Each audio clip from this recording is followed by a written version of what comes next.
Merci Fabien d'être venu sur notre antenne de Fréquence Populaire.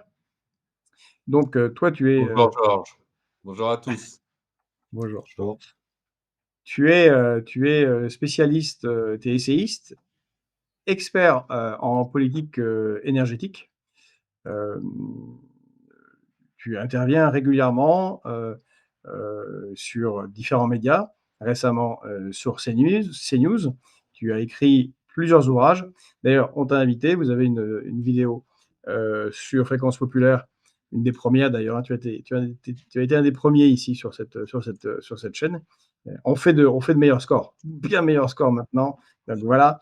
Euh, La rencontre du succès. voilà, c'est ça. Euh, et tu es passé sur CNews parce que ce dimanche, avec une brochette de personnalités assez connues et extraordinaires, hein, il y a Henri Proglio, qui est ancien président d'EDF, euh, Louis Gallois, ancien grand chef d'entreprise, Bernard Accoyer, et quelques autres personnes euh, très connues dans le milieu des questions énergétiques. Vous avez fait une tribune dans Le Point. Alors, une tribune dont le titre est Nous dénonçons le développement à marche forcée des énergies renouvelables, en particulier éoliennes, et vous alertiez le Premier ministre Michel Barnier et vous dénonciez la politique ruineuse de développement massif des renouvelables. Et donc, ce que vous faisiez, votre idée était de dire, bon, comme il y a un débat sur le budget et qu'il faut faire des économies, arrêtons de jeter de l'argent par la fenêtre, en gros, alors que l'on pourrait financer une énergie vraiment efficace, à savoir le nucléaire. Est-ce que votre tribune a été entendue? Ah, alors, tout d'abord, pour préciser un petit peu le contexte dans lequel a été publiée cette tribune, d'abord, son titre initial, qui a été modifié par Le Point, c'était Nous dénonçons. Et ensuite, la tribune, vous pouvez la retrouver sur Le Point, elle est en clair. C'était une anaphore sur le thème Nous dénonçons, et nous dénonçons la politique d'énergie intermittente. Pourquoi nous avons publié cette tribune? Tout simplement parce que, suite à la nomination du Premier ministre Michel Barnier, Agnès Pannier-Runacher et Olga Gilerny ont été nommées respectivement ministre de l'écologie et ministre de l'énergie du gouvernement Barnier. Et lors de son discours de politique générale, le Premier ministre avait dit « Nous étudierons les études d'impact des énergies intermittentes ». Il appelle ça énergie renouvelable, mais ce sont des énergies intermittentes. Et il dit « Je pense en particulier aux éoliennes ». Et quelques semaines après, la ministre de l'énergie et le ministre de l'écologie ont publié un projet de plan pluriannuel de l'énergie, c'est-à-dire une sorte de plan d'action dans le domaine énergétique sur comment en fait l'État voit et envisage le déploiement des nouveaux systèmes énergétiques. Et c'est là où le bât blesse, c'est que cette proposition de plan pluriannuel de l'énergie a tout simplement outrepassé le souhait du Premier ministre de réaliser des études d'impact sur la question de la place des énergies intermittentes dans notre mix énergétique. Et donc, dans le cadre d'une réunion informelle que nous avons faite il y a à peu près 3 semaines, eh bien, nous avons réalisé qu'il était fondamental de se positionner dans le débat public, à savoir d'alerter le Premier ministre, mais en réalité l'ensemble du corps politique français, hein, du Rassemblement national jusqu'au Parti communiste, de la gravité, de l'extrême gravité de la politique énergétique de la France.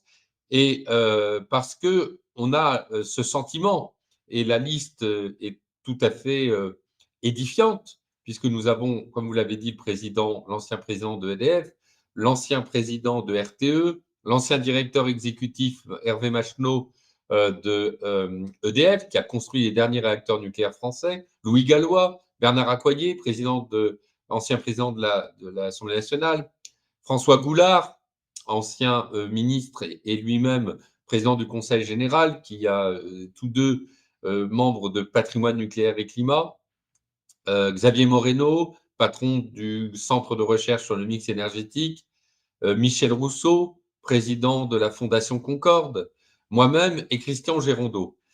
Et si vous voulez, ce qu'on veut signifier, si on l'a sorti dans ce moment un peu de marasme politique avant le débat sur la censure, vous l'avez souligné, Georges, c'est que on est au cœur de la discussion budgétaire. Or, beaucoup peu de nos concitoyens mesurent à quel point cette politique d'inclusion dans notre système énergétique d'énergie intermittente crée des troubles considérables, d'une part, sur l'explosion de la facture d'électricité des Français, parce qu'on parle de l'explosion de la facture d'électricité des Français sans expliquer d'où cela provient, et d'autre part, sur les enjeux budgétaires. C'est-à-dire qu'on parlait de la taxe de 4 milliards d'euros. Vous savez, un des débats entre le Rassemblement national et Michel Barnier, c'était ces fameux 4 milliards d'euros d'augmentation de la taxe sur l'électricité. Mais d'où cela provient? Et notre tribune, en fait, crée une réflexion et une alerte sur les causes et pas les conséquences. En fait, on voulait alerter à la fois le Premier ministre, mais également le Rassemblement national et les partis politiques qu'en réalité, la cause de tout cela, l'effondrement de notre économie, l'explosion des factures d'électricité, les problèmes de compétitivité sont liés à une politique énergétique qui intègre l'éolien. On va au-delà de la question de la présence d'éoliennes dans le jardin, on est au cœur de l'effondrement économique de notre pays. Et c'est pour cette raison que nous avons fait cette lettre sous une forme de ce que j'appellerais un j'accuse énergétique pour signifier. Mais ne nous leurrons pas, Georges, cette lettre s'adresse au Premier ministre Michel Barnier, au futur Premier ministre, au ministre de l'Énergie qui va être nommé, et nous comptons bien continuer à œuvrer auprès des politiques qui vont être nommés demain, parce que l'heure est très très grave sur cette question. Et également aux citoyens, car cette tribune, très dense, hein, on l'a mise en lien dans le fil, on la mettra sous la vidéo quand la vidéo sera éditée en dehors de la matinale. Et elle est très dense, bien que ne faisant les 8000 signes réglementaires imposés par les médias, très, très dense et très documentée. Donc elle permet aux citoyens de comprendre un peu mieux ce qui se passe et de ne pas tout mettre sur le dos de Poutine. Parce que tu dis qu'il n'explique pas pourquoi est-ce que le coût de l'électricité n'augmente pas. C'est un peu dû tout le temps à la Russie et à la guerre en Ukraine, alors qu'évidemment, les choses sont beaucoup plus complexes que cela. Vous vous rappelez dans la tribune que, contrairement à ce qu'on dit et aux punition qu'on veut faire à la France, c'est la France qui a la meilleure empreinte carbone dans l'Union européenne et que l'électricité, il y a une électricité qui est à 95 décarbonée, c'est le nucléaire. Or, le nucléaire a été largement mis de côté par, par les politiques qui se sont succédées les 20 dernières années. Est-ce qu'il y a une évolution positive dans ce domaine ou pas? Ben, c'est tout le sujet. C'est tout le sujet. Nous dénonçons dans cette lettre ouverte la complémentarité nucléaire énergie intermittente. Le problème de fond, si vous voulez bien, c'est que le nucléaire est la base du système électrique français. Nous avons basé notre système depuis le plan Mesmer avec l'installation de centrales nucléaires qui assurent à la fois notre souveraineté, puisque nous ne dépendons pas d'importation d'énergie fossile pour produire de l'électricité. Et pourquoi on a développé ça à partir de 1973? C'est qu'on a eu le choc pétrolier de 1973 après la guerre du Kippour, et donc Mesmer, Premier ministre, déploie un premier plan de 13 réacteurs nucléaires qui aboutira à la construction de 58 réacteurs nucléaires, y compris Fessenheim. Donc maintenant 56, puisque Fessenheim est saboté. À l'époque, le souci de nos politiques n'est pas la décarbonation. Le souci de nos politiques est d'empêcher que la production d'électricité soit dépendante de l'importation d'énergie fossile.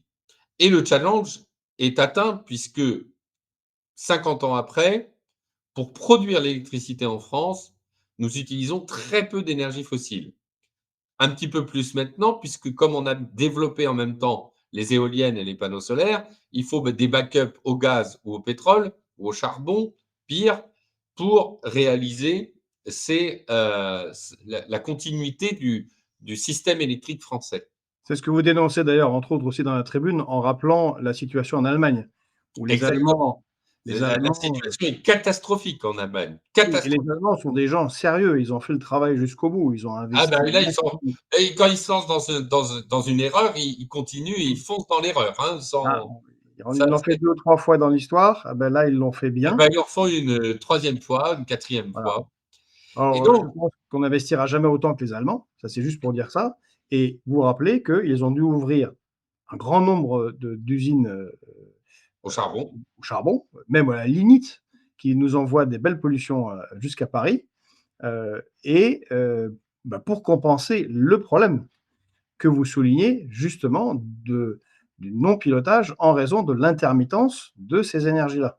Exactement. Alors ça, c'est l'erreur allemande, c'est encore pire qu'en France, puisque l'erreur allemande, eux, ils ont abouti à une puissance installée d'à peu près 45 à 50 de panneaux solaires et d'éoliennes en puissance installée. Ça ne veut pas dire qu'elles produisent. En réalité, elles produisent beaucoup moins. Et en réalité, l'essentiel de la production réelle d'électricité en Allemagne, c'est avec le charbon, le gaz et le pétrole. Mais ce qui est intéressant, c'est que, en fait, dans les années 80 et à partir du protocole de Kyoto en 1997, on a souhaité envisager le fait que, et comme l'électricité, la production d'énergie est le système qui produit le plus d'émissions de gaz à effet de serre, l'enjeu est devenu la question de la décarbonation. Et comme par miracle, la France avait un avantage de poids, c'est que le nucléaire est 100% décarboné. C'est-à-dire que pour produire de l'électricité, ça n'émet pas de gaz à effet de serre. Ça émet vaguement un petit peu de vapeur d'eau pour les réacteurs qui utilisent des, euh, des cheminées aéro-réfrigérantes. C'est à peu près la moitié, hein. Tous les réacteurs nucléaires n'ont pas de cheminée symbolique des centrales nucléaires, surtout celles qui sont à côté de la mer et n'ont pas besoin de ces tours. Et donc, en réalité, de ce fait, c'était pas d'ailleurs la volonté initiale des pères fondateurs du système électrique français, eh bien la France s'est trouvée avec un mix électrique qui comprenait les réacteurs nucléaires, aux alentours de 70%, et 10%, 10 à 15% de l'hydroélectricité venant des barrages, les deux étant totalement décarbonés. Donc effectivement, ça a donné un avantage de poids absolument considérable à la France, parce que d'une part, son électricité a été une des plus compétitives et les moins chères d'Europe, et en plus, elle était le meilleur élève en termes de décarbonation. Et ça, les Allemands, ils ne pouvaient pas le supporter. Et donc, c'est ce que j'explique dans mes livres Guerre de l'énergie, Au cœur du nouveau conflit mondial et Nucléaire, les vérités cachées, c'est que progressivement, s'est mis en place à partir de l'Energiewende, au moment où Gerhard Schröder est arrivé au pouvoir en Allemagne avec les Grünen, s'est mis en place une véritable opération allemande pour détruire le système énergétique français, pour alourdir sa facture électrique et pour empêcher son développement du nucléaire. Et tout récemment, en Allemagne, il y a une commission d'enquête qui s'est réunie et qui a dévoilé encore tout récemment dans la presse allemande le fait qu'ils ont découvert que les ministères Grünen utilisaient les finances publiques pour mener des opérations de guerre informationnelle contre le nucléaire au niveau mondial et en particulier contre le nucléaire français. Alors, tant que c'était vu de la France où on dénonçait, vu de la France, les opérations d'ingérence qu'on avait identifiées en France avec les fondations Henrik Boll ou la fondation Rosa Luxembourg, ça venait de la France. On pouvait dire, bon, bah, c'est les Français, ils contestent notre politique et notre propagande. Mais là, c'est une commission d'enquête allemande qui dit, attention, le gouvernement et les ministères Grünen ont mené de véritables opérations de guerre informationnelle contre le nucléaire français et financé et subventionné. Et là, Alors, on comprend qu'en réalité, la France est vraiment au cœur d'une offensive de guerre énergétique pour déstabiliser son système nucléaire en lui imposant des énergies intermittentes, éoliennes et panneaux solaires, qui sont inutiles puisqu'on justifie leur présence du fait de la décarbonation électrique alors que la France est totalement décarbonée, et qui vont en fait contraindre la France à fermer leurs réacteurs nucléaires. On a fermé Fessenheim. Et même maintenant, par ce qu'on appelle le système de priorité de réseau, parce que les éoliennes et les panneaux solaires dans le marché européen de l'électricité sont pris à coût quasi nul, eh bien, ils sont prioritaires dans le réseau électrique européen. Et de ce fait, on est obligé de baisser la production de nos centrales nucléaires, ce qui alourdit le prix de l'électricité, puisqu'en baissant la production nucléaire qui est amortie, on est obligé de donner en priorité de réseau de l'électricité qui provient de l'éolien qui est subventionné, qui a un coût à zéro dans le marché, mais qui est subventionné à 91 euros le mégawattheure. Eh bien, tout ce mécanisme-là, en fait, contribue à l'explosion de la facture d'électricité des Français par l'augmentation des taxes, qui est la TICFE, qui est la taxe carbone qui finance ces subventions et ces mécanismes.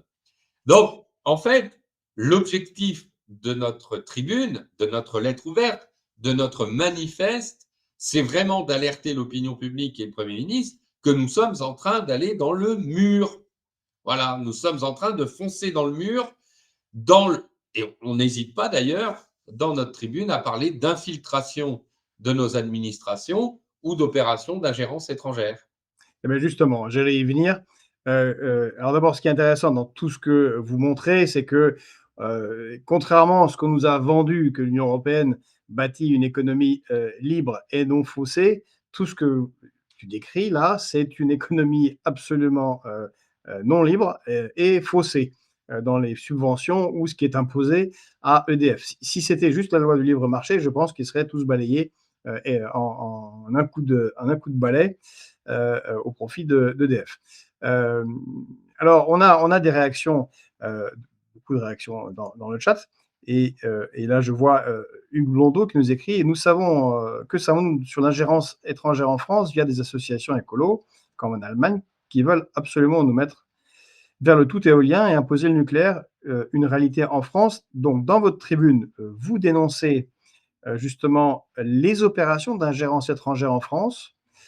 Alors, il faut savoir que en Allemagne, il a été montré, parce qu'on parle souvent de l'ingérence de la Russie et tout le monde beaucoup de gens sont catalogués agents russes pour tout et n'importe quoi, surtout quand ils dénoncent l'absurdité de la guerre en Ukraine. Par contre, en Allemagne, on a découvert que Gazprom, de manière indirecte, avait financé tout un tas d'associations écologistes allemandes qui luttaient contre le nucléaire, puisque lui, Gazprom et la Russie, tout intérêt à ce que l'Allemagne choisisse que le gaz russe. Est-ce qu'on a quelque chose du même genre en France? Et à quoi vous pensez quand vous parlez d'ingérence étrangère? Alors, la cartographie de l'ingérence est un peu complexe, mais disons que on va reprendre sur, ça j'en parle également dans mon livre, on va reprendre sur Gazprom. Il faut revenir à Nord Stream, le gazoduc Nord Stream. En fait, les opérations d'ingérence, elles se font de manière indirecte parce que Gazprom a en réalité, au moment de la construction de Nord Stream, mis en place avec WWF une fondation commune. Et le président de la fondation créée par Gazprom et WWF était le représentant local de WWF. Évidemment, les agents du gaz il s'associe avec les agents des énergies intermittentes. D'ailleurs, vous retrouvez Engie, qui est le premier producteur de gaz en France, producteur distributeur, et le premier exploitant éolien en France. Vous avez Total également, et vous retrouvez WWF dans les opérations de lutte contre le nucléaire français. Et l'acteur principal dans cette lutte, c'est Pascal Canfin, puisque Pascal Canfin a été directeur général de WWF avant de devenir membre de la liste aux européennes de la liste Macron. Et Pascal Canfin, il a nommé à l'Élysée, il a fait nommer à l'Élysée un de ses proches qui s'appelle Benoît Faraco, qui est aussi un membre des officines antinucléaires et qui est aujourd'hui le conseiller énergie d'Emmanuel Macron.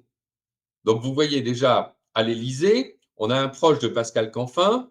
Pascal Canfin, lui, s'occupe et dénigre le nucléaire français avant de faire son aggiornamento, comme on dit, sur le sujet, mais de promouvoir, avant le sabotage de Nord Stream, ce qu'il appelle le gaz de transition.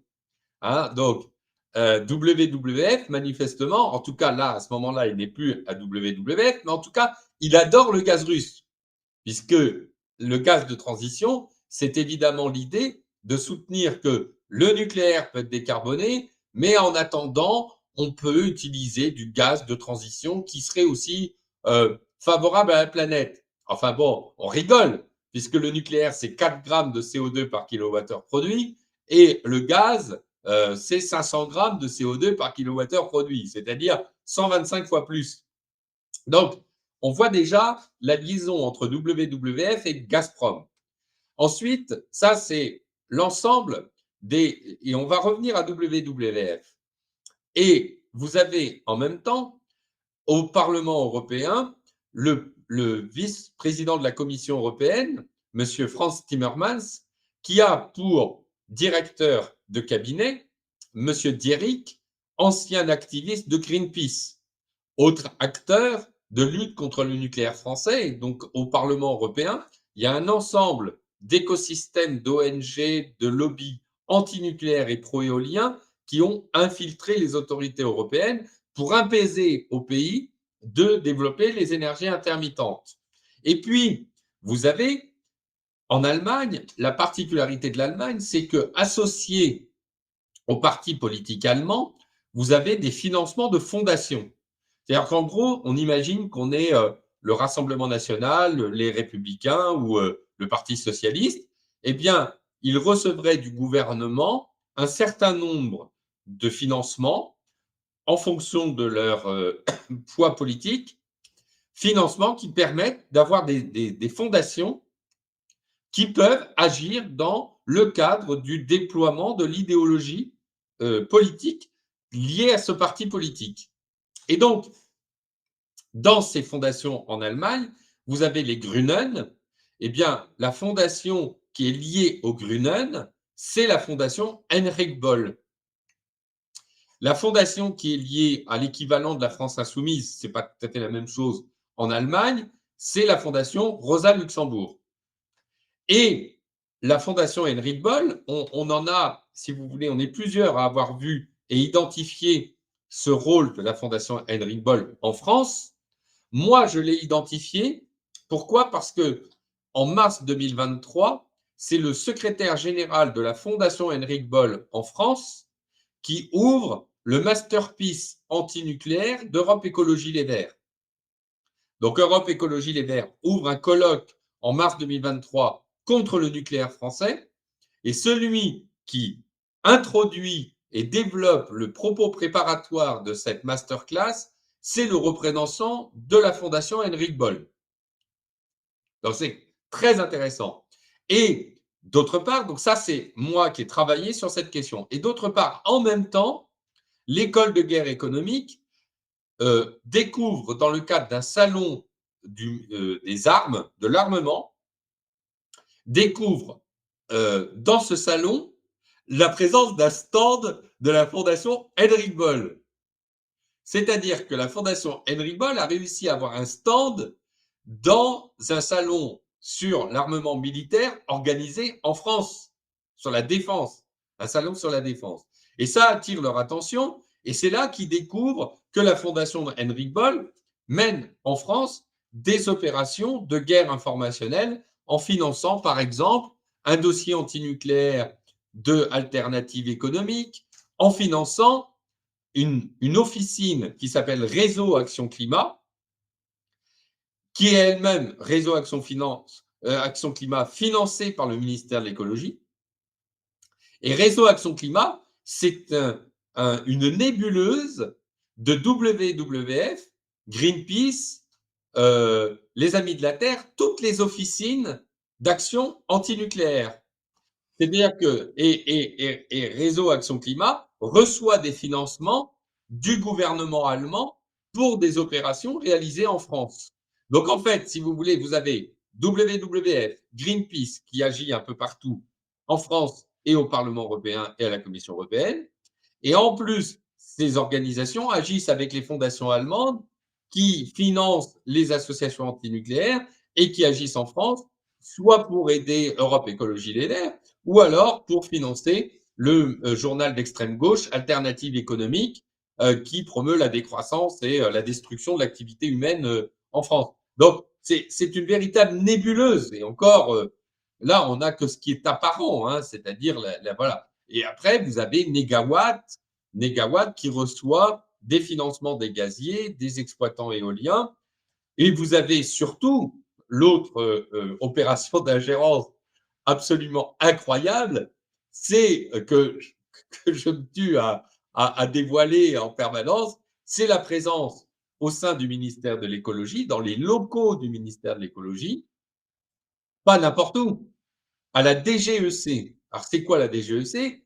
C'est l'État profond, puisqu'on parle de l'État profond, c'est-à-dire c'est la direction chargée de la politique énergétique de notre pays. C'est elle qui est le cerveau de l'organisation énergétique. Eh bien, on a découvert dans les locaux de la DGEC la présence d'un lobby allemand qui s'appelle l'OFATE, l'Office franco-allemand de la transition énergétique, dont l'objectif est clairement de diffuser l'esprit et l'idéologie de l'Energiewende allemand, y compris dans les pays qu'elle considère sous sa domination. Et puis, ce sont quand même des gens qui sont frappés d'une folie assez certaine, parce que alors qu'ils ont fait tout ça, et comme tu l'as clairement dit, tout ça a favorisé clairement la Russie, pour le coup, le gaz russe. Mais maintenant, ils veulent faire la guerre avec la Russie et couper tout apport de gaz russe. Donc, je pense, est-ce qu'ils comptent réellement ne fonctionner que sur l'éolien ou alors ils sont ravis, là, autre folie, ils sont ravis de recevoir du gaz américain, alors qu'ils ont fustigé il y a 5 ans Trump parce qu'il avait rouvert le forage du gaz de schiste. Bon, c'est complètement, En fait, c'est assez cohérent. Georges, c'est assez cohérent. Ah, tu En trouves? fait, il faut comprendre que tout commence en 1997 quand Gerhard Schröder pactise avec les Grünen et il déploie l'Energiewende. L'Energiewende, ça vient de l'Institut OCO qui, dans les années 80, publie un livre qui s'appelle l'Energiewende, un modèle économique de croissance est possible sans nucléaire et sans énergie fossile. Donc, c'est basé sur les énergies intermittentes, panneaux solaires et éoliennes. Et donc, Gerhard Schröder, il fait la première loi, la sortie du nucléaire en 2023, en 2022. Finalement, avec la guerre, ils ont retardé d'1 an. Gerhard Schröder, rappelons-le quand même, qui a fini au conseil d'administration. Non, mais attends, tu spoil là, tu Merde. spoil. Et, et donc, et d'autre part, la loi de financement des énergies intermittentes, éoliennes, panneaux solaires, avec les subventions et la priorité de réseau. Et donc, en fait, comme à l'époque, il y a beaucoup de charbon, l'objectif de Gerhard Schröder, c'est ne pas quand les éoliennes et les panneaux solaires ne marchent pas, c'est d'offrir des backups au charbon et de remplacer progressivement ce charbon par le gaz.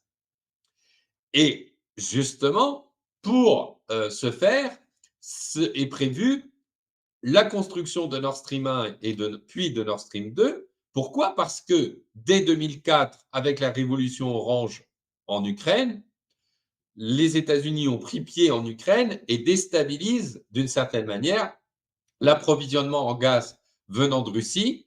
Et donc Nord Stream constitue une voie de contournement de la voie historique du gaz. Et donc, c'est très pratique pour l'Allemagne, pour BASF, le chimiste BASF, et les entrepreneurs allemands de pouvoir disposer du gaz pas cher russe direct provenant par la mer Baltique. Et donc, ils construisent Nord Stream. Et, et justement, c'est là où tu soulignes, c'est que quand Gerhard Schröder quitte son poste de chancelier, où il a mis en place toute la législation pour sortir du nucléaire et déployer les énergies intermittentes, dont l'Allemagne est un des pays le plus grand fabricant d'éoliennes à l'époque, eh bien, il devient patron de Nord Stream, président de Nord Stream. C'est-à-dire que à ce moment-là, dans un pantouflage incroyable, il devient le patron du déploiement du gaz russe vers l'Allemagne. Ce faisant, évidemment, il vassalise l'Allemagne à la Russie. On ne va pas se leurrer. Comme l'avait fait l'Union soviétique avec Brotherwood, qui est le gazoduc qui passe par l'Ukraine, où les limites d'accès du gazoduc, des gazoducs russes, du RSS, pardon, était la limite des pays du pacte de Varsovie. Pourquoi? Parce que la distribution du gaz à prix d'amis, à prix de fraternité, était l'outil de maintien dans l'orbite soviétique des pays satellites. Vous êtes un pays satellite, en contrepartie de quoi vous bénéficiez du gaz pas cher. Et donc, Poutine, en bon agent du FSB, continue la logique qu'il avait déployée quand il était lui-même agent secret à Dresde, en Allemagne de l'Est. Et donc, cette idée de vassaliser, ou du moins de tenir dans l'écosystème, est un enjeu fondamental pour la Russie parce qu'elle permet de tenir l'Allemagne et donc de tenir l'Europe. Et ça, les États-Unis ne le souhaitent pas. Donc vous avez un double enjeu. Vous avez la place qu'occupe l'Allemagne pour devenir le leader européen du système énergétique européen, le leader du backup de distribution du gaz russe en Europe et le leader de la construction des éoliennes. Ce faisant, l'Allemagne, par ce système d'Energiewind 2, entend vassaliser par un nouveau Reich, entre guillemets, un Reich de l'écologie et de l'Energiewind 2, l'Europe, une Europe de l'Energiewind 2. Et Gerhard Schröder est ce diplomate et ce point d'union, ce trait d'union entre l'Allemagne et la Russie. C'est fondamental parce que ça nous permet aussi de comprendre le maelstrom géopolitique dans lequel on est avec l'Ukraine, vraiment là où est l'enjeu. Et d'ailleurs, j'en prends un témoin à tout le monde, eh bien, nous, on n'hésite pas à parler de véritable ingérence russe quand il s'agit vraiment d'ingérence russe. Ils font leur travail, hein, ils essayent de maximiser leur puissance, mais justement, il faudrait qu'on s'en protège, et vraiment de ça, et pas de je ne sais quelles élucubrations et fantasmes qui naissent dans la tête de Glucksmann ou de BHL ou des autres du même acabit. Alors, ce qui est intéressant dans votre tribune, c'est que vous parlez également du coût social, parce que ça, vous dénoncez le coût pour l'État, les milliards investis, les détournés, mais tout ça, au final, conduit à un coût de l'énergie qui est aussi lié au prix de fixation d'énergie par l'Union européenne, donc qui est dénoncé dans le chat à plusieurs reprises. Et vous dites, je trouve le chiffre, nous dénonçons les effets antisociaux et défavorables au climat de cette politique qui a fait augmenter le prix de l'électricité de 120% en 12 ans. L'année dernière, plus de 14 millions de Français n'ont pas pu se chauffer en hiver. Je ne sais pas combien il y en aura cette année. Donc, en plus, ça a un coût social colossal parce que cette énergie qui s'accroît, on l'a vu avec les boulangers, mais c'est le cas pour tout le monde. C'est le chauffage des entreprises, c'est le chauffage des usines, c'est l'énergie nécessaire pour faire tourner, parce que l'économie, comme le dit si bien Jean-Marc Moscovici, c'est de l'énergie transformée. S'il n'y a pas d'énergie, on est au silex. Hein. Donc, c'est horrible. Georges, là, tu soulignes un point très important de notre tribune. Donc, on voit la racine d'où provient cette politique énergétique désastreuse. On voit les conséquences dans les territoires, je vois sur les commentaires, la présence d'éoliennes ou de panneaux solaires qui envahissent, qui sont des véritables invasions, hein, invasions Et construit par l'Allemagne, comme dit territoriales, Marco. invasion territoriale, mais aussi invasion idéologique. Ah, parce que quand vous voyez des mâts qui font 150 à 200 mètres de haut, à 500 mètres de votre habitation, vous ne pouvez pas rester insensible à leur présence. Mais surtout, et c'est l'axe de notre tribune, de notre lettre ouverte, de notre cri d'alerte, c'est qu'en réalité, ces énergies intermittentes contribuent à l'explosion de la facture des Français, avec deux risques majeurs. D'abord, la perte du pouvoir d'achat de nos concitoyens qui ne peuvent plus se chauffer, la perte de l'emploi avec des entreprises qui ne peuvent plus produire de manière compétitive. Et on a entendu parler de Michelin qui est en train de fermer des usines pour des raisons de coûts énergétiques en Bretagne.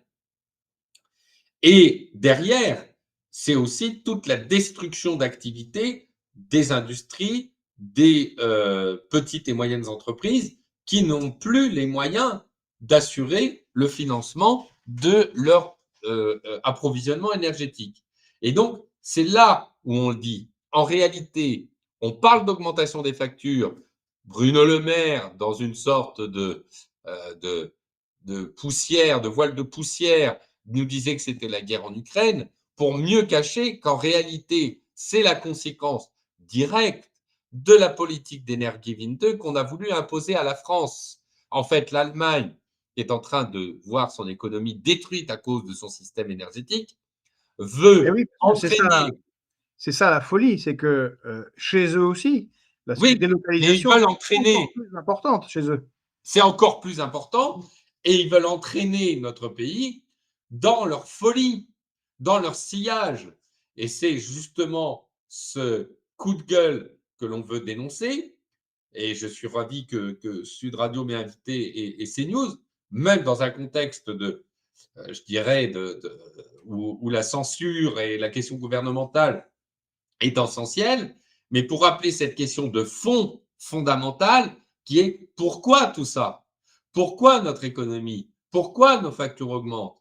Eh bien, disons-le clairement, nous sommes dans une situation critique où si on continue cette politique, les factures vont continuer à exploser avec même un risque potentiel, et ça a été souligné en particulier par André Merlin, qui est l'ancien patron des réseaux de transport d'électricité, avec un risque potentiel de coupure d'électricité à grande échelle. Je ne sais pas si on imagine à quel point nous sommes arrivés. Nous avions le meilleur système électrique français d'approvisionnement, le moins cher pour tout le monde, le plus compétitif pour nos industries. Et maintenant, on est en train d'envisager des coupures d'électricité comme dans les pays du tiers-monde. Est-ce que nos politiques vont comprendre ça? Que c'est un chantier prioritaire? Il y a d'autres chantiers prioritaires, j'en suis conscient, mais là, celui-là, il est essentiel parce que l'énergie et l'électricité, c'est le sang de notre société.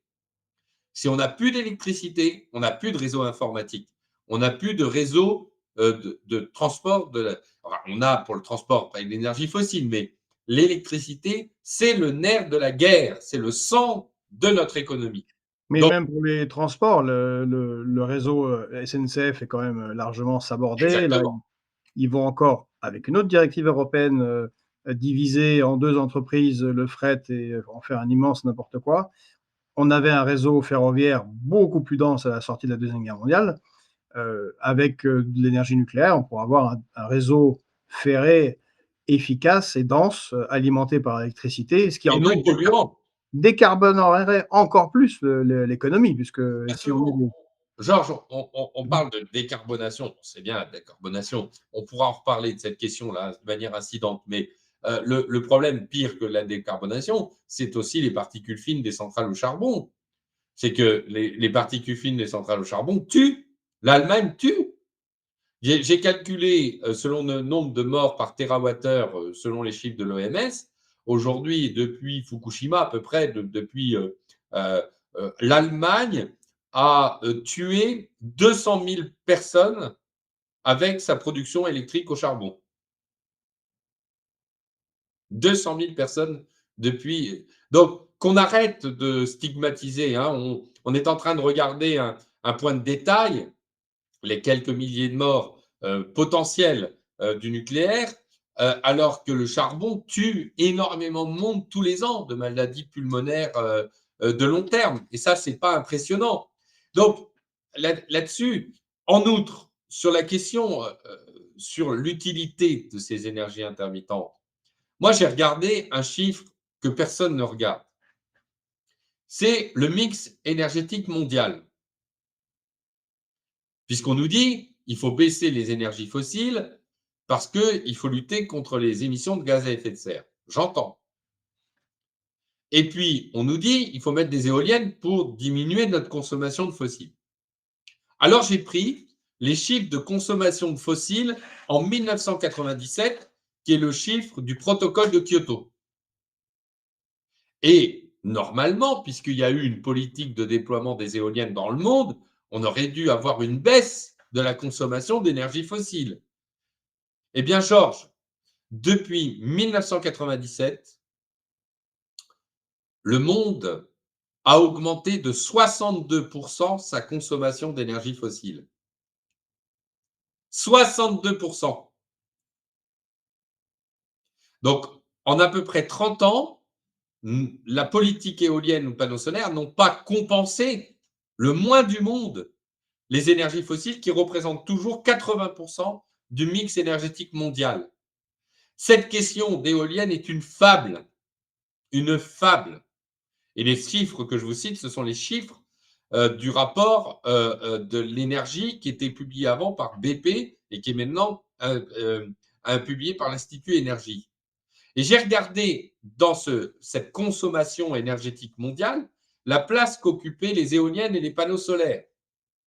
Eh bien, depuis 1997, nous sommes passés, donc on a 80% d'énergie fossile, eh bien l'éolien et les panneaux solaires représentent 2% de l'énergie consommée dans le monde. Alors, pour le panneau solaire, 2%. je serais peut-être moins critique que l'éolien, parce que le panneau solaire a l'immense avantage dans certains pays, d'abord d'être fiché dans le sol avec des vis de cette taille et pas d'avoir une empreinte colossale comme les éoliennes, d'être modulable. Et dans certains pays comme la Grèce, le Maroc ou l'Espagne, on peut le mettre sur des endroits où il n'y a rien de pousse Georges, et ça produit de l'énergie. bon, Georges, l'autoconsommation, ça c'est la liberté. S'ils veulent dénaturer leur toit, c'est leur problème. Détruire une forêt, détruire des montagnes, comme ça se fait en Chine, pour installer des panneaux solaires qui ne font qu'une production de 13%, ça n'a aucun sens. Le problème n'est pas les panneaux solaires qu'on met sur les maisons individuelles, chacun fait sa flotte, son eau chaude, ça, c'est pas un souci. Ce qui est un souci, c'est quand on veut intégrer dans le réseau de l'électricité d'origine de panneaux solaires intermittents qui déstabilisent complètement le réseau électrique national et européen. Parce que quand il n'y a pas de soleil ou quand fait un temps gris, on est obligé d'utiliser des backups au gaz ou au charbon. Enfin, c'est une catastrophe. Il y a une nette différence entre l'utilisation de panneaux solaires à titre individuel Oui, ou c'est ça sur dont une je parlais. exploitation agricole ou sur un supermarché pour assurer l'usage électrique commun et faire à grande échelle des usines électriques solaires qui sont très peu productives et qui déstabilisent le réseau. C'est ça que nous dénonçons. Vous voyez, ce n'est pas tout à fait la même chose. Et on confond le panneau solaire avec le panneau photovoltaïque, l'usine photovoltaïque. Ça, nous dénonçons les usines photovoltaïques. Les panneaux solaires, effectivement. Bon, après, il faut que ce soit fabriqué en France, parce que là, c'est essentiellement fabriqué en Chine, avec des Ouïghours qui sont mis en esclavage pour produire les panneaux solaires. Bon, il faut être cohérent. Il y a un moment, soit en lutte contre l'esclavage. Quand je vois le pape François, qui écrit un texte où il dit Il faut des panneaux solaires et des éoliennes. Ah, mais de quoi se mêle-t-il? De quoi se mêle-t-il? Dans Laudato Si, je crois, un truc comme ça, enfin, un texte qu'il a pondu, j'ai lu, mais complètement incohérent. Donc, c'est cette incohérence que nous dénonçons. Vous voyez, c'est très grave, c'est extrêmement grave. Parce que derrière, c'est vraiment notre pays qui est en grave danger. Hein. Ça peut paraître fou, mais nous sommes en danger. Les éoliennes et les panneaux solaires utilisés à grande échelle mettent la France, son économie, en danger. En danger. En très grave danger. On le dit d'ailleurs. Hein. Eh ben, merci, Fabien pour cette, alerte, pour cette tribune, pour, l'explication du danger qui pèse sur la souveraineté énergétique de notre pays. Il est clair que dans le contexte de manque de ressources qu'on a aujourd'hui, d'ingérence étrangère dont vous parlez très, très bien, d'où qu'elles viennent, heu, dans un contexte de crise économique, c'est quand même une bonne chose que de compter, sur soi, pour ses citoyens, pour ses entreprises et eh bien, d'avoir une source d'énergie, contrôlée, par l'État, qu'on travaille sur 20 ans, 30 ans dans une logique, de planification, gaullienne, cohérente en fonction, des besoins du pays et qui, en plus, est, largement décarbonée. D'ailleurs, faut-il le souligner, comme en parle, d'ailleurs le GIEC et même Greta Thunberg qui dans son, dernier livre qu'elle a, coordonné, elle a fait, l'effort, de lire et s'est rendue compte de l'avantage, comparatif net, évidemment pour des problématiques de décarbonation et de réchauffement du climat, du nucléaire par rapport évidemment aux fossiles qui, comme tu l'as rappelé, est toujours à 80 et puis, a été renforcé, y compris en Allemagne, parce que, eh ben, le tout éolien et solaire, ça marche pas pour faire tourner une économie sérieuse d'un grand pays industriel. Merci Fabien, on te réinvitera.